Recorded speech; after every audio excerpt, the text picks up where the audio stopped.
I think it's really important that the kids take away that they are just as susceptible to becoming part of an accident. You could be the straight A student, and it just takes one poor choice, whether it be drinking, driving, distracted driving. Poor choices will get you in the long run.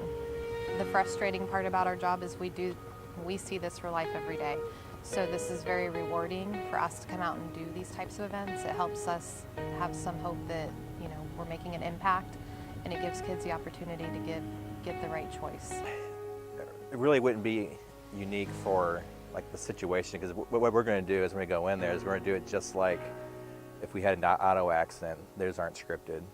So we'll go in and we'll do it kind of the same way that we would do it. So there's nothing special that we're doing abnormal since it's a mock crash, but we're just doing it as what we would do normally. Okay, so, what we saw today, we saw Riley.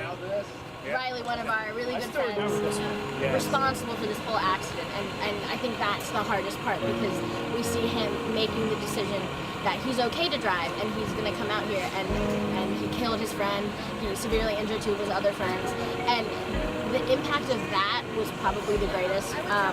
I think, at least for me, the most emotional part was when Dylan and Jessica were being put on the stretchers, and you could hear them screaming, because for a lot of it, they're kind of quiet because they're in the car, you don't really hear them, and then when they come out, they're screaming, they're bloody, and we finally see them, see kind of the effect of Riley's decision on them. Yeah, seeing Leah be put into a purse and in a body bag, it was all too real, and knowing that she died, it was just hard. And then listening to the parent after we had seen this, the fact that this happened, that this is real, this does happen, and yes, we are acting, but it was also really hard to see your best friends, to see your best friend in the world be the reason for something that happened. I want kids to take away that everything can change in a split second,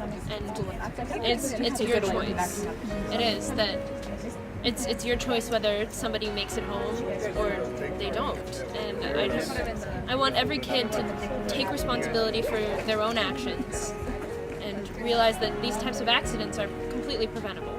Seatbelts are the difference between a life and death, basically. I think that seatbelts are the most important line of protection in a car, because there are airbags and other things designed to keep you from going over, but the thing that's going to keep you in your seat is the seatbelt, and if you get flung through the windshield of a car, that's it. There's nothing you can do. I think you never know how bad it can be until it's already bad. Does that make sense? I feel like when you're in the moment and you make decisions like this, you think, like I said, it's not me, that's a movie, that's a TV show, that's something that I heard from a friend of a friend, it's on the news.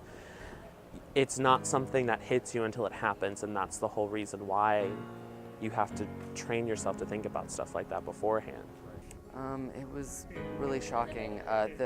Immediately when it started, I started hyperventilating, I started getting numb, and so when they came and put me on the stretcher and put the neck brace on, it even made it even more real. It's terrifying. I think it just proves that, you can think that you're safe and you can think that everything's going to be okay, but without that seatbelt, without your being sober, without the right mindset, then it's very easy to be seriously injured or to seriously injure someone else. I want people to take away that it is really, it's a danger if you're driving drunk or if you're driving without a seatbelt.